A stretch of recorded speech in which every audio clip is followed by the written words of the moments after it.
Well, welcome everybody to another authentic conversation presented by Transition Clarity. My name is Adele Bernard, and today we have 𝐒𝐔𝐁𝐒𝐂𝐑𝐈𝐏𝐍𝐻 from Knit Me Sew Me, and we're excited to have her on the show. Welcome. Thank you. It's an honor to be here. Great. So let's just give a little background of who you are. How did you end up, getting this company, Knit Me Sew Me? Well, it started very young for me. My mother taught me how to knit and crochet when I was 13. So that was more than a century ago. Yeah, And we're not counting. my grandmother had taught her, so it got passed on to me. And I learned how to sew in grade school and high school and into college. I went to school in, quote, the dark ages, back in the 60s and 70s.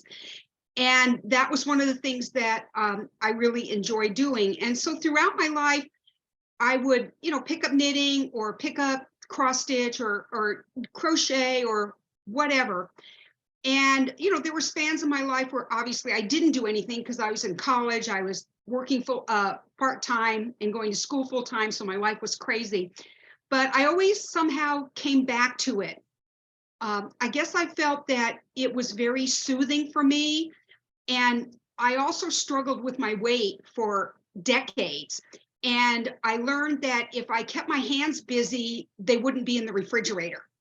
So if I was sitting and knitting and crocheting or whatever I was doing, I wasn't going to the fridge to see what I could snack on.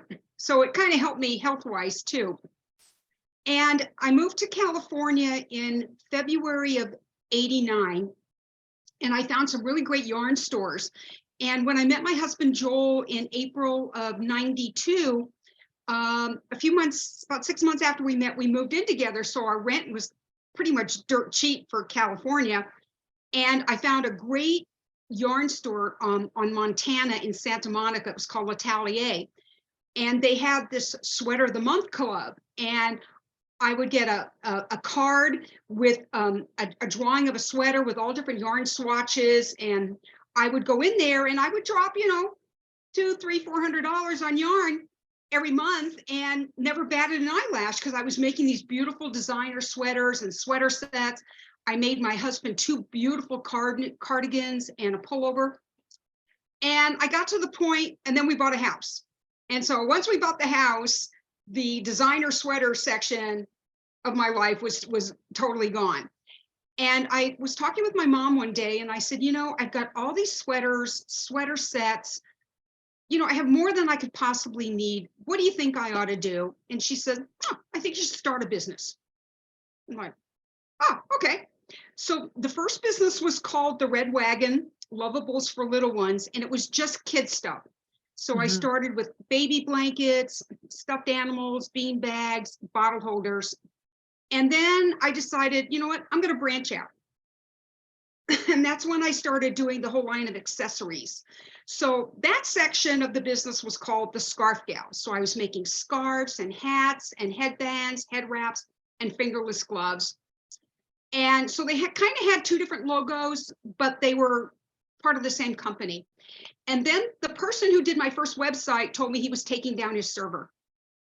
I was like, okay. And I said, what does that mean for me? And he says, well, you have to redo your website. I'm like, okay. So I found a gal who I was working with, and she came up with the website, but we were trying to come up with the logo because the Red Wagon had the little boy with the red wagon and the blankets, and the Scarf Gal was just a scarf. And we had to find a new name for the company. So we were just tossing around ideas, and after like 45 minutes, I just said to her, why don't we just call it Knit Me, Sew Me, Crochet Me? And she says, why don't we just call it Knit Me, Sew Me? Crochet Me's too long. I'm like, okay, that's good. And then we started working on the logo. So for those of you who, will visit, hopefully will visit the website, the right side of the logo has the little boy with the bunny and the ducky and the rabbit, and the middle of the logo has yarn. So all sorts of yarn with needle and thread, crochet hooks, knitting needles. And on the left side of the logo is a hat and a scarf and a pair of gloves. So when you look at the logo, you can see that there's like the adult side, the kid side, and how I make everything is in the middle. So Knit Me Sew Me came about in 2017, but I've been in business with under the other name since 2000. So this is my 23rd year. Awesome. Awesome. Well, and you used to have a different background, you know, like as we just came out of Easter with all the ducks and the bunnies and they're very cute. And you think about, you know, young kids and having that special toy, right? Well, why not, you know, a perfect little Easter bunny knitted or whatever. Yeah, and Absolutely. so, and it's funny that you're saying that about keeping your hands busy so you don't go to the fridge. And since I've met you, I'm like, maybe I should knit. And then I'd be off my phone. And it kind of keeps on popping in, right? Like knit instead of being on your phone. But we'll see. But you know, the good thing about that is not only does it keep your hands busy and you keep your weight down, but when your project is finished, you have something that you created yourself. And in all probability, it'll be a one of a kind because it's yours. Yeah. So there's a lot of advantages of doing what I do. A lot of people think it's easy. It's not. It's not. And it's not easy. And I think when people finally get fed up, that's when they come to me. I finish projects for people. I put things together for people who just don't want to deal with it anymore, because it is time consuming, but you know, it's my passion. So for someone to, you know, get something from Knit Me Sew Me and to see the look on their face, knowing that it was handmade and there was a lot of heart that went into it, I mean, it just makes me just so incredibly happy. Well, and I do have to confess, I have made a scarf and I have made a kitty blanket, but I was very, very young. And so that was like decades ago. But so it's not like I've never done it, but it's I just never kept it up. And so since meeting you, I was just like, well, I have past experience of being able to do it. So, you know, you never know, right? Like, and exactly. And I didn't have the advantage of YouTube. So there's a lot of how-to videos. I mean, people have asked me, are you going to do YouTube videos on knitting and crocheting? It's on my list, but it's on the back burner. But there's so many videos on YouTube that can show you how to knit and crochet, and that's fine, but they don't give you the whole scope of what you're going to need to do, because you know, they can show you how to do, you know, do single crochets or knit a row or whatever, but you have to keep going. And it's the keep going where people sort of get lost because they don't see how to make it all the way through. Or like linking it up, like exactly. You know, like you can make the crochet circle, but how do you link all the other circles together? Exactly. And the finishing, honestly, the finishing is sometimes more labor intensive than just making the pieces. Yes. So, I mean, if I'm doing a baby blanket that's squares, and there's maybe 70, 80 squares, you know, those have to be crocheted into strips, and then the strips have to be crocheted together to make the blanket. But then you've got all those ends that have to be woven in and tightened so the blanket doesn't fall apart. I mean, it could take me up to 3 days to weave in ends on a blanket just to make sure the back side of the blanket looks as beautiful as the front side. And that's the goal, is when you turn something inside out, you don't want to see ends hanging and seams not sewn together correctly. So you want the inside to look just as beautiful as the outside. And that way, you know that it's you know, professionally done, not machine done, but professionally done by someone like me who's been doing it for a long time. Yeah. Well, and a lot of people that I've come across on different avenues or whatever, they're saying they're calling it their meditation. They're doing it for nobody but themselves, right? And sometimes they'll just like knit or crochet, and then they'll be like, yeah, okay, let's start over, and they'll rip it apart and start over, because it's their meditation. It's their way of like just kind of shutting off the world for a while and just going into there, you know, knit two, drop one, whatever that, you know, Yeah. like, right? It's And great therapy. yeah. It's great therapy, especially And if you're type A like me, and you know, I don't sit still. The only time I sit still is when I'm sleeping. And you know, I if I'm just sitting and watching TV and I'm not doing anything, it's a waste of my time. But if I'm watching TV and I'm creating something while I'm watching TV, and then I got a win-win. yeah, yeah. Well, and you think about in the olden days of the quilting parties, right? The quilt was the end result of the women coming together. And I shouldn't say only women, because I know men that have gone to quilting parties, of that camaraderie, that, you know, nothing's hard when we're together.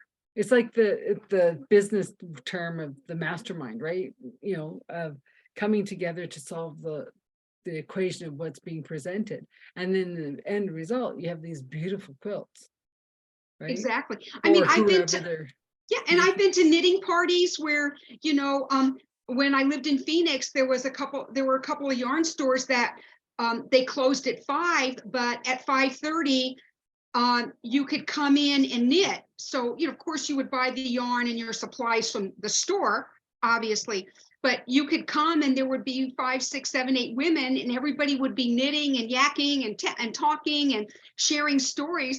And oh my God, that was so much fun. Yes. Yeah. So you get that camaraderie of people, of like-minded people. Yeah. Or when you hear the people going, oh, I got to go on a plane without a husband, without kids. It was 6 hours of bliss knitting. Right? Because they didn't have anyone tugging on them, and they could just take their, you know, and yeah, well, yeah. And believe me, I do. Yeah. Because you know, I went to Europe last summer with my sister, and I took knitting. I mean, I had one suitcase that had a lot of yarn in it, and I had yarn on the plane, and with my bamboo knitting needles. I don't ever use metal needles. I just use the bamboo, and I haven't ever had any problems, you know, getting through security. I take a baby scissor with rounded tips, so anything that's not sharp. And I had a blast.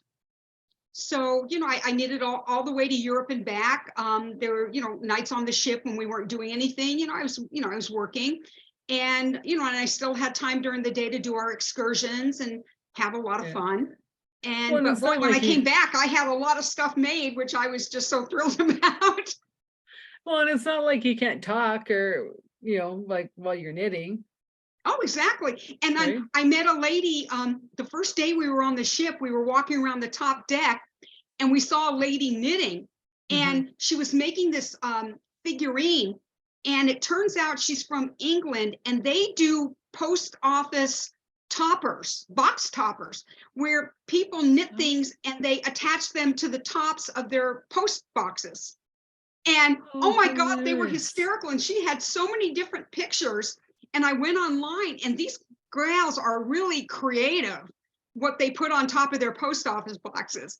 So it was really nice meeting her, you know, especially from another country, and she's knitting as well. So, you know, you never know. For me, I never know when I'm going to run into a knitter or a crocheter, and we have lots to talk about, and stories to swap and techniques to swap.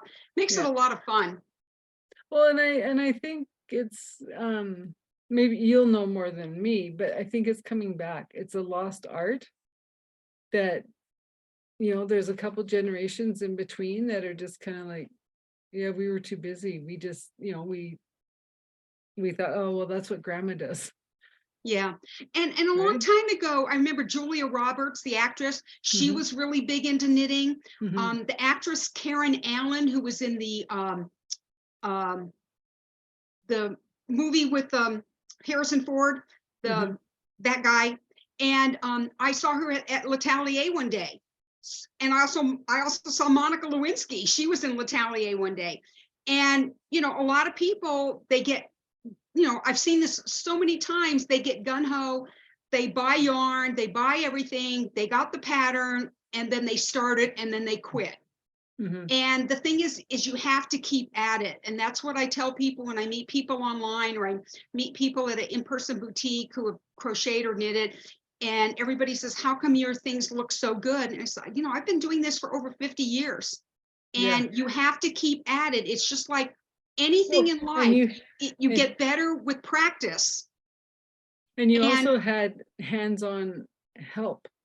Yeah. With your grandmother and your mother, right? Like, Yep.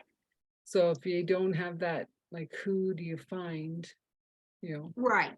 Exactly. But, I mean, if people, have said to me, if I bring something in, will you help me with it? And I said, absolutely. I had a gal I met at the Pumpkin Festival in Calabasas in 2021. She said, I bought a bunch of crocheted hats in San Francisco years and years and years ago. And I think I've got maybe 1 or 2 left. She said, do you think you can make me some more of the hats? I said, well, I need to see one of the hats. And she special ordered 2 larger size of the kids' tiger hats for her 2 sons. So when she came to pick up the hats, she brought me her hat. And I took a big, huge piece of parchment paper and I traced the outline of the hat because I needed to see how big it was going to be, supposed to be when it was finished. And I started writing the pattern right from the hat onto the parchment paper.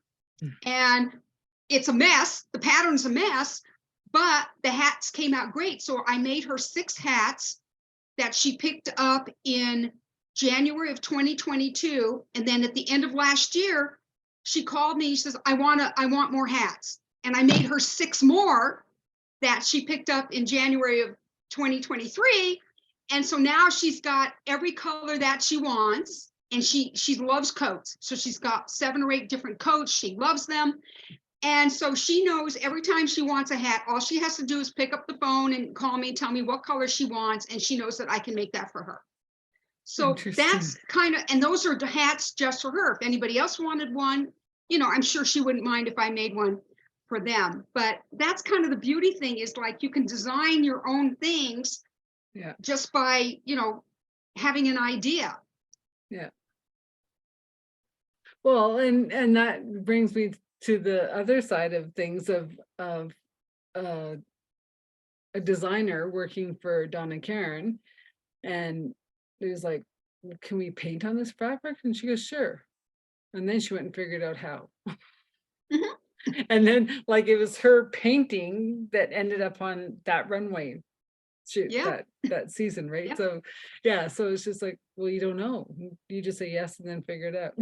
Exactly. I mean, I just printed a picture for a little girl's purse yesterday, and I'm going to go ahead and make that purse. I mean, it looks really easy. I can tell what the stitch that they used. I could tell how they put it together, and I can write a pattern from a picture. Or I had a gal come last December. She wanted a double scrubby, and I make these cute little scrubbies for pots and pans, and then you could throw them in the wash. And she left the boutique, and then she came back and she brought me the scrubby. And actually, I made a mistake. It was December 2021. So I looked at it, I wrote the pattern, and I said, okay. She gave me her name and her phone number. And late last year, when I started making more scrubbies for the fall boutiques, I called her because her name was there. And I go, if I was supposed to call you and tell you I had these made, I apologize, but I want you to know I made the double scrubbies, and I'm going to be at the La Crescenta boutique this coming weekend. She came and bought all of them. And so, you never know where I'm going to get an idea from. It's amazing that somebody will throw out an idea and I say, you know what, I think I can make that work. Well, and I like the fact that it's reusable. You can wash it if it's too dirty. You can, like, there's so many things that are just like, well, once they get dirty, they're tossed or or they're germ magnets. Like that's exactly. Yeah. And one of the things about Knit Me Sew Me is all of our products have uses. So it's, I mean, I'm still wearing scarves that I made 20 years ago. You Yeah. take care of them, they last longer. I'm wearing my fingerless gloves that I made myself years ago. So Yeah. everything has a purpose and everything has a use. And that's the thing that I like the best is it's not something that you'll just, you know, use, put up for a second and take it down or whatever. Everything's got a purpose. And especially with the home goods, they're all made, almost all of them are made out of sustainable cotton, which means that they can be washed over and over again, which helps the environment. Yeah. So I'm very mindful of that as well. Yeah. Well, and I just think of like your little duckies and whatever, right? As of little kids that, of course they're gonna have it in their mouth. They're gonna lose it in the dirt. They're gonna like, right? And it's like, well, they've gone to bed with their bedtime toy, whatever. And this one goes in the wash. This one goes in, and so like then you're kind of going, okay, at least it's saying semi-clean every couple days. Yeah. And the thing is with the duckies, all you have to do is take off the ribbon. It's just the ribbon is tied with a bow, but you can take it and wash it. Yeah. And everything, the only stuffing I use for the stuffed animals and the pillows or anything like that is polyester fiber filled that's hypoallergenic. So I don't use down or anything with feathers or anything because personally I'm allergic to down, but I'm mindful of allergies, and I'm also a chronic allergies sufferer and sinus sufferer. So, I try to use things that aren't going to not only bother me, but maybe bother someone else. Yeah. Well, and that's the thing, like with a lot of like those stuffed animals and stuff, I mean, you just know by picking it up, you're like, oh, something's in there. Right? Like you don't even have to bring it home to know, like, well, they made it with something, right? Yeah. And so like unlike you is that what's inside of it, right? Exactly. Because not always good for everybody, right? Exactly. And one of the things that I've done since the very beginning is on the back of the hang tag, there is content and care instructions. So the content is what the yarn is made out of, and if it's stuffed, what the stuffing is and how to take care of it. And this way, you can take care of your goodies and have them last hopefully forever. I mean, my blankets last decades if they're washed properly and they're taken care of. It's just like a car. If it needs an oil change, you get an oil change. If something needs something needs to be washed, you wash it per the care instructions, and you take care of it, and it will last longer. And that's another advantage about handmade is I honestly believe the quality is better. I've bought things from I bought a t-shirt from a store, and when I went to put it on, I have long nails, and my nail went right through the sleeve.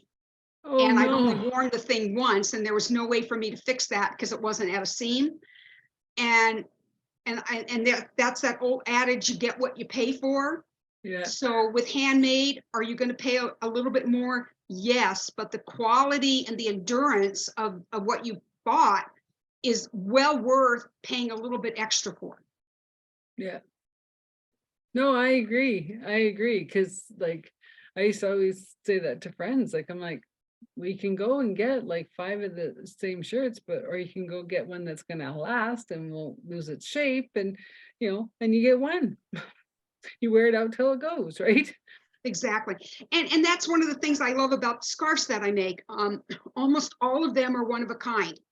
And that's why, I'm a yarn hoarder. Some people hoard things, I hoard yarn, but that's part of my business. So there's literally yarn in almost every room of my house and outside and in the garage. So I will hold on to yarn until I get some kind of inspiration, and then I'll go into our walk-in, I'll start pulling boxes down, I'll start going through yarn. I'm going, ooh, this might be fun. And then I'll make a scarf, and it'll only be one because that's how much yarn I have. You had. Yeah. And so whoever buys that scarf is going to have the only one on the face of the earth. That's kind of cool. It is. It's very cool. It's very cool. And if you go to a big box retailer, you might buy a scarf for $5 or $10. Maybe it'll last you one season, And there Yeah. might be 10 million people who look just like you do. Yeah. So, I mean, it's a trade-off, but most of my customers, they know that when they shop with me, they're going to get really high quality products that will last a long time. Yeah. Well, and then even my little kitty blanket, I mean, I had 3 kitties on the same kitty blanket. So for a first attempt, I thought that was pretty good. And the thing is that, everybody thinks that their first project is going to come out perfect, but I can guarantee you 99.9% of the time it's not. It takes practice to learn how to, when you're knitting, to make sure your tension is even. So as you're knitting up your piece, it doesn't weave in and out. It's actual straight seams. And the same thing with crocheting. You have to learn how to get your tension even. So your row 1 and your row 10 are the same width across when you take a measuring tape and measure them. Yeah. And that's what people get flustered at, is that they don't take the time to keep practicing till they can get to that point. And once they do, they'll be so much happier because their projects will look exactly the way they're supposed to. Right.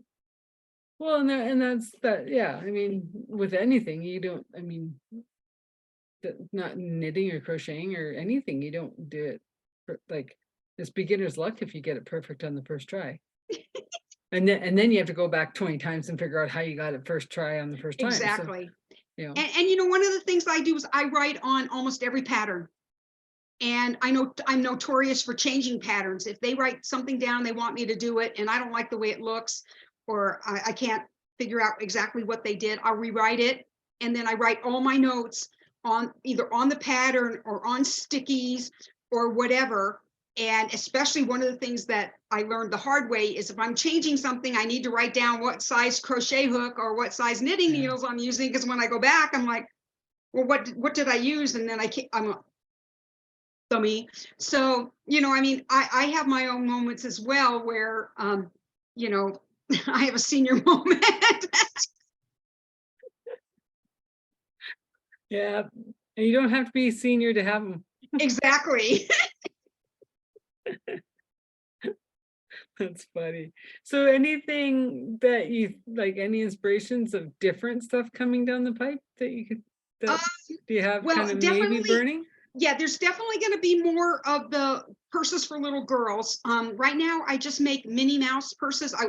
Mouse purses that come in both black and red and pink and red with bows that of the same color.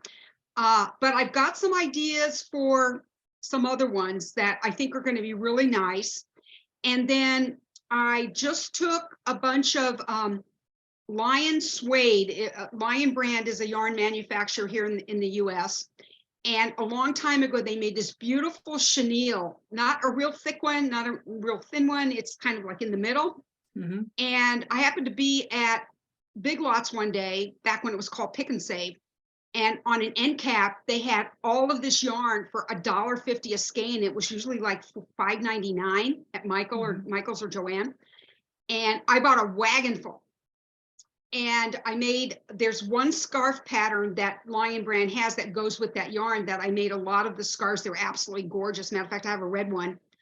And I put the rest of it in this huge box. And one of my customers this past November asked me to make the twisted headbands, the one where you have the twist in the middle and it just wraps around, has the twist.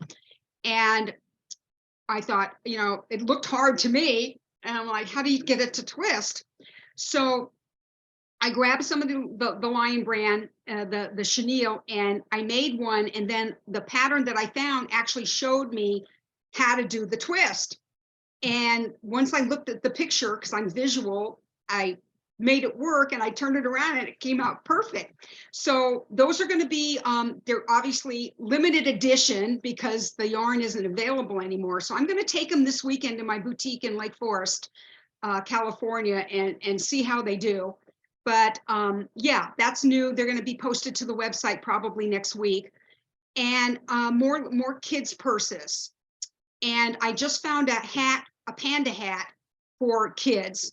that is just black and white, and I have all the yarn and I have the buttons and everything. So I think I'm going to give that a whirl too, because I always usually add a new animal to the kids' hats collection. So I've already added the piggy for this year. I think I'm going to do a panda just because I think it's just so darn cute. Yeah.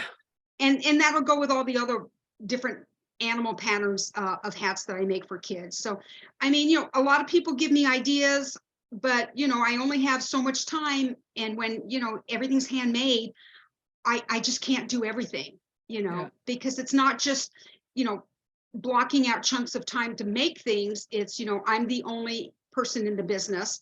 I maintain the website. I maintain the shopping cart. I write all the social media posts. I just posted a new blog today on the website. I do have a social media gal who lives in Pennsylvania. She's really good. She's great with video. She did all the Lucky Ducky videos that are on the YouTube channel.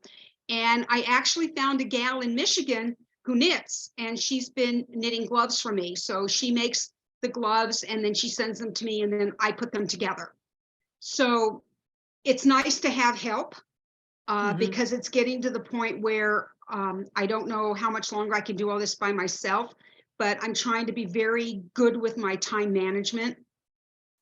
And and then still find time to do networking and, you know, a podcast like yours. And thank you for having And me. having a husband and having a life, and you know, like, Exactly. Exactly. So I mean, you know, it's a balancing act. Lucky for me now, Knit Me Sew Me is my full-time job.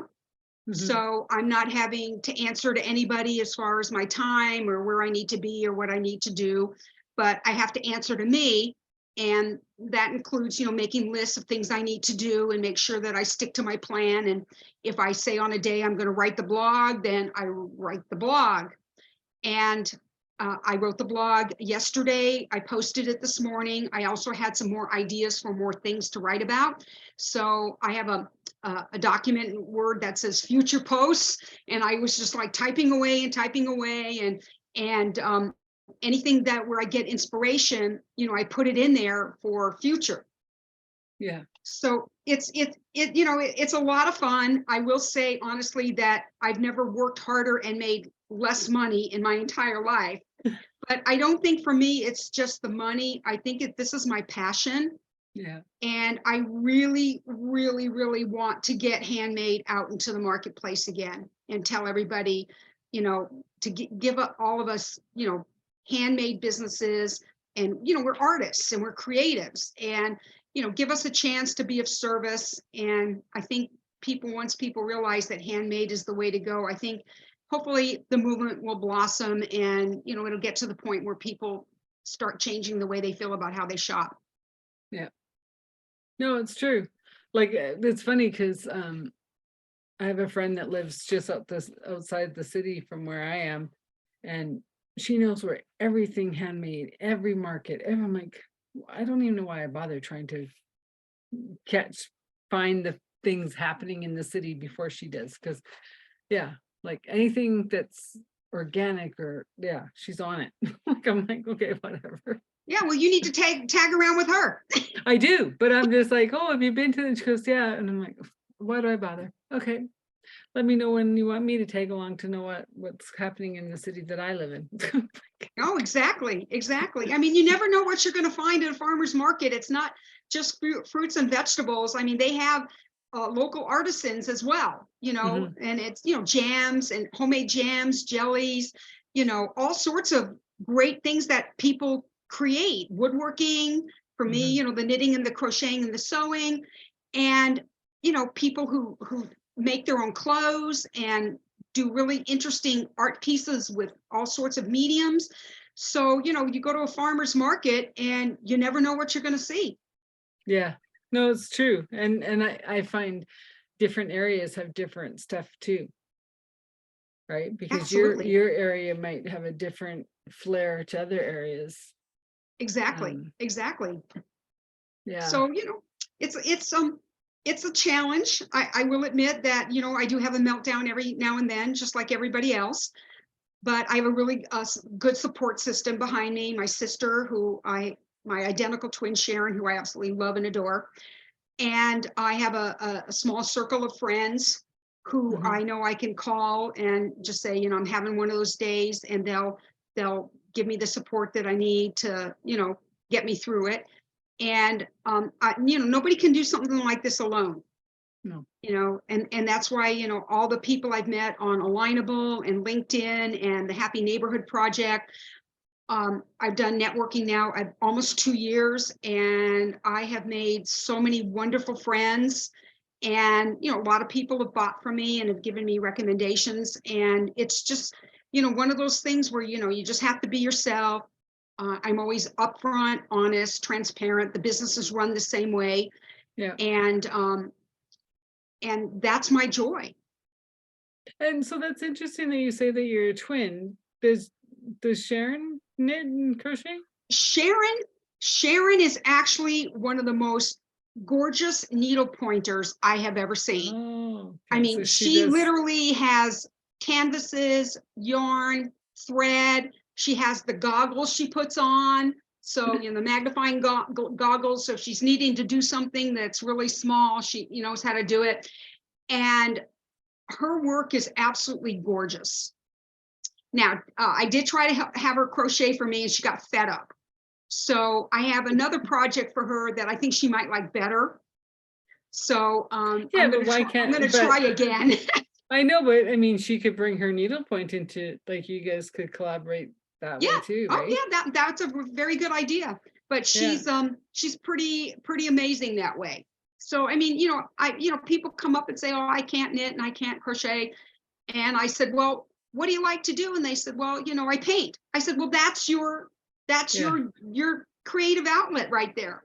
Is, mine is knitting, crocheting, and sewing. Yours is painting. Somebody else might be needlepoint. Somebody else might be quilting. Somebody else might be doing woodwork. But I think everybody has something creative inside them. They just need to find out what that is that will bring it out and that will make them happy enough to keep doing it. You know what I mean? To start and then just keep at it. And mine's listening and talking. Yeah. Hence a podcast. Absolutely. But I think everybody is creative and an artist in their own way. Oh, absolutely. Some people are writers. I mean, somebody I met, somebody says, well, I'm on my 6th book, writing my 6th book. And I'm saying to myself, I wouldn't even know how to write 1 book, much less 6. Yeah, so, but you do, because you do a blog. Yeah, I do. We have a blog. Well, right. So it's funny because I was actually, a client of mine was going, oh, I gotta, I know I have this book in front of me and I don't. And I said, well, the guy's picking up, she had 3. And she's like, 3. And I'm like, don't worry about that. Whether you do it digital, whether you do it hand, you get your file folders, you get your sticky notes. Like if you're writing on a yellow sticky, it goes in the yellow folder. If you get writing on a blue, it goes in the blue. And she's like, and what? And I go, the titles will show up. Don't, right? And I said, or if you like you just make your folders, like whatever way, right? And then she's like, oh, and I'm like, yeah. And she goes, I said, see, it's coming. She goes, yeah, it's totally coming. Because I could just feel it, just boom, right? And yeah, and I mean, we're in different times now. We're looking for different things of connection. Yeah. And honestly, I just started blogging in January, and I was doing a blog a week, and then it got to be a little bit much. So now I post a blog every 2 weeks, and then at the beginning of the next month, I do a blog and review, and I email that to everybody on my email list, just in case they didn't read the blog that's on the website. But I also post it to Facebook and LinkedIn and Alignable, so people can read the blog. And I'm having a lot of fun with the blog. I'm trying to get more personal things in there, because I don't want it just to be buy this product, buy this product, buy this product. It's more than that. It's how things are done. It's, videos from my YouTube channel. There's all sorts of things that go in there. So I try to do a balance of a lot of different things. So I like the blog I posted. Today's Monday. Yeah, today. It's really cool, and there's a lot in it. And on the website at the top on the bar, there's a tab that says blog, and you click there, and then all the blogs come up with today's on top. And then I also added an events tab. I don't know how many of your listeners are in Southern California, in the Los Angeles, Orange County area, but I've listed the boutiques that I'm going to be doing, and then all the information about what time, where, address, etc. And that's all the on your flyer, website, right? yeah, and the flyer that goes with it. Yeah, so that's under the events tab on the website, and then the Okay. blog tab is new too. So I mean, there's things I'm learning along the way to try to get more out there with Google, and that's another bane of my existence is SEO and Google, but I'm learning. So Well, and I mean, like when I first started my other company, and this is when all this stuff with like websites and all this was just kind of coming onto the platform. The game has changed so much in the last 15 years that it's just like, it's, to me, I feel like I'm starting over just about every week. Like, yeah, and like it's what, continually changing. well, I I mean, know, that's the and thing. like I I mean, had, they change the length of videos. They change how many hashtags you can have. They're always changing things, and Mhm, it makes it really, really difficult to keep up. mhm. You know, and then now they have that chat GPT or whatever it's called, Mhm. where that AI where it will write things for you. It doesn't And write things. If you have a sentence that you're like, it's not feeling right, it'll kind of reword it. Like it will okay, spin and it'll more. And so I'm like, oh, and then it's like, you don't really like that one. But if you, I haven't figured this out yet, but you can put in, like, I don't know, whatever topic, whatever that you are with knitting, and you'll say, give us variations. And then you can take those 10 variations, throw it in Canva, and it'll give you 50 different topic headings oh wow, but it's like, who knows all this? And then you got to go exactly, find the 20-year-old that just goes, oh, come on. I'm like, yeah, oh, yeah, right. yeah, But, but that's where it's like, what can you pass off, yeah. right, to somebody else? Because you can't do it all. No, no. And my next thing is my next task is to call over at some of the high schools to see if any of the programs give public service credit. I want to find somebody who can help me with my videos. So Oh, that way I can get a teenager who probably knows this stuff like the back of their hand, and somebody like me who doesn't. And then if they could come and help me with videos and I could sign off on public service credit, then that would help them too. So that's the next thing on my that's a list. great idea. Yeah.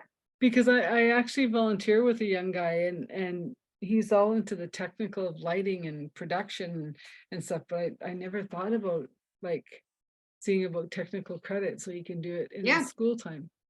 So that's another idea. Perfect. I Yeah. like that. I'm Because gonna my write list that of videos down. is growing, and I'm like, I gotta get somebody to help me with this.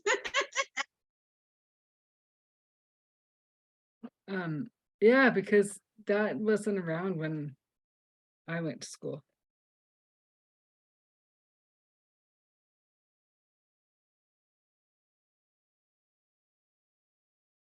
Oh, sorry. So I was writing my notes so I wouldn't forget. See, you never know where your next idea is going to come from. Yeah. And that's one of the beauty parts about networking, Yeah. and doing, the networking events, and then doing breakout rooms and the one-to-ones and everything.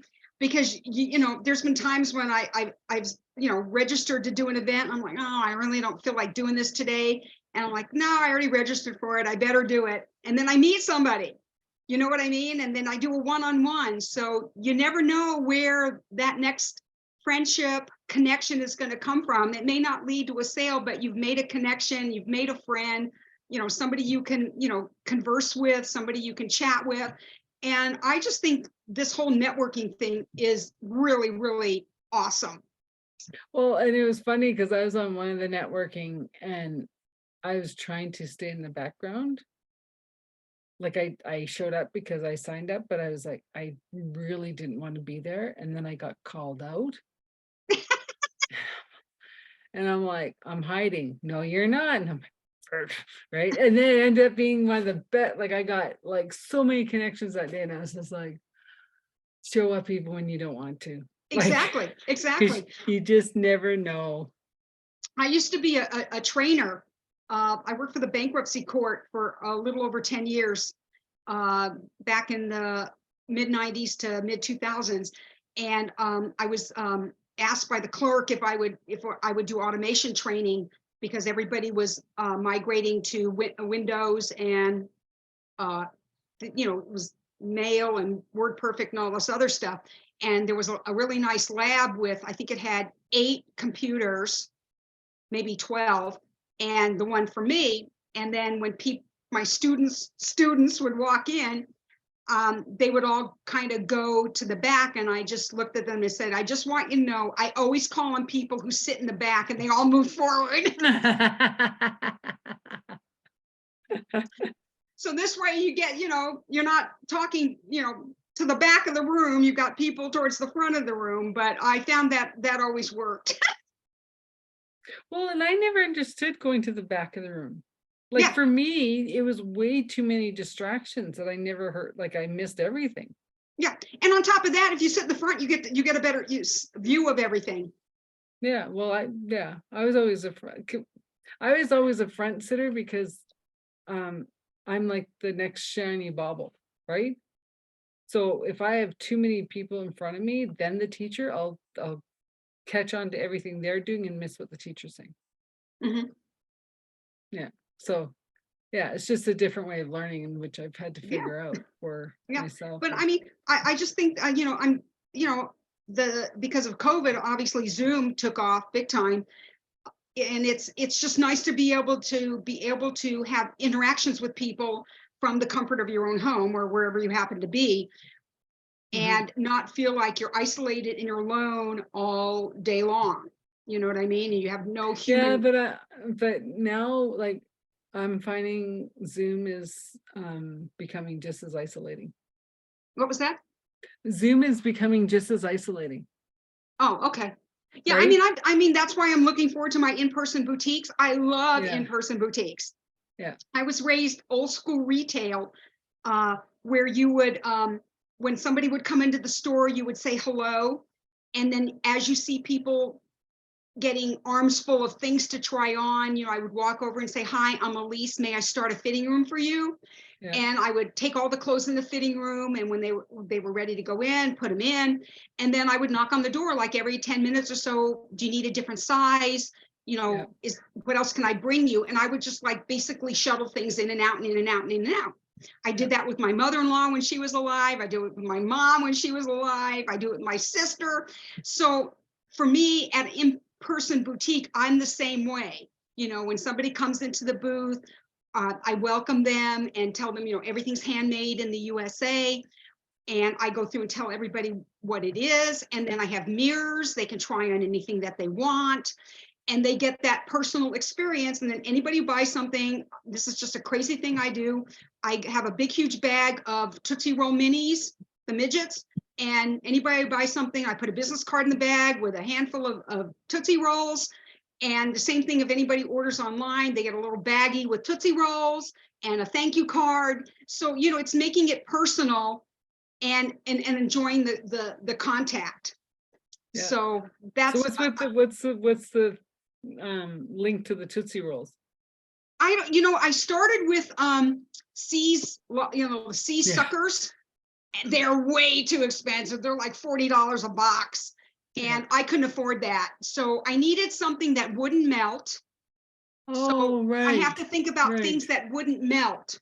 So, if I tried to do like M&Ms or Reese's Pieces or something like that, they're going to melt. So the Tootsie Rolls, I can take them anywhere and they're not going to melt. So that's how the Tootsies came to be. And they last a while. They don't get hard in an hour or so, or, overnight or a couple of weeks.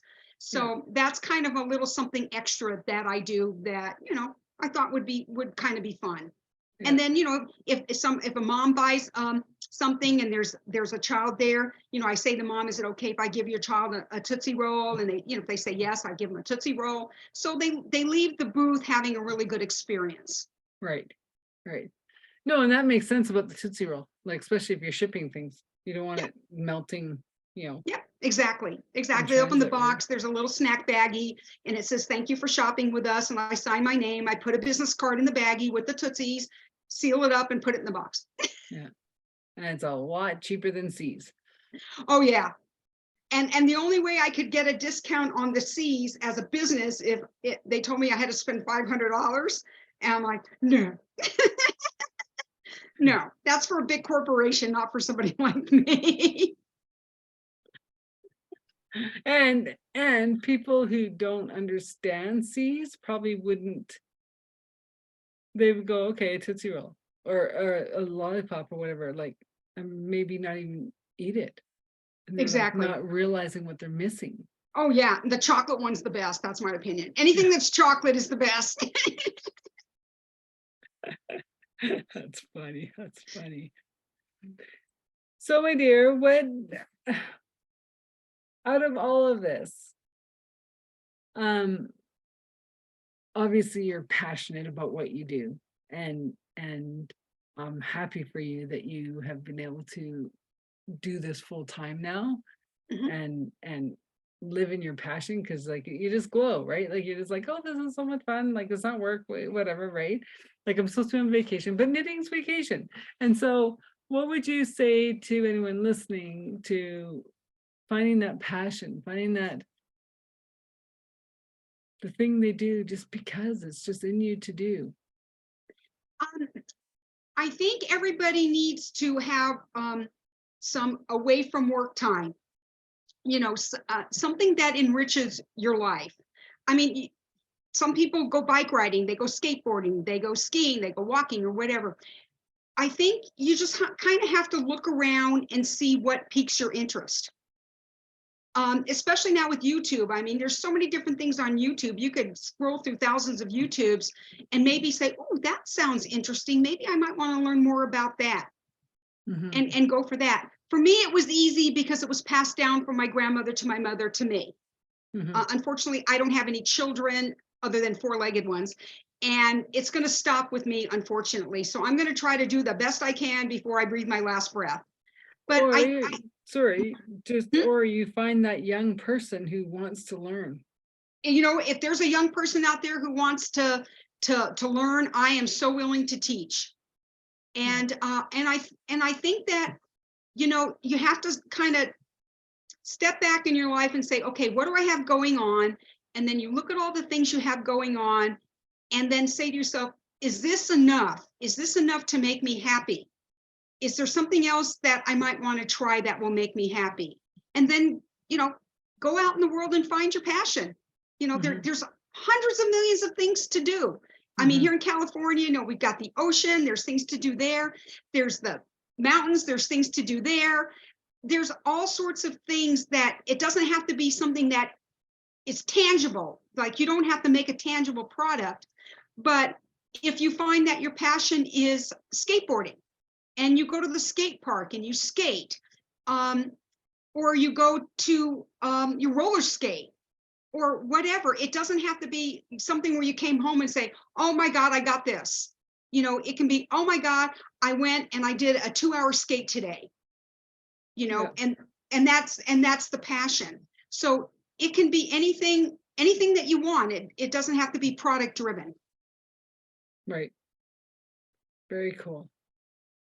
So in wrapping up, we're just going to say thank you for being on the show, 𝐒𝐈𝐍, and you can be reached at knitmesewme.com.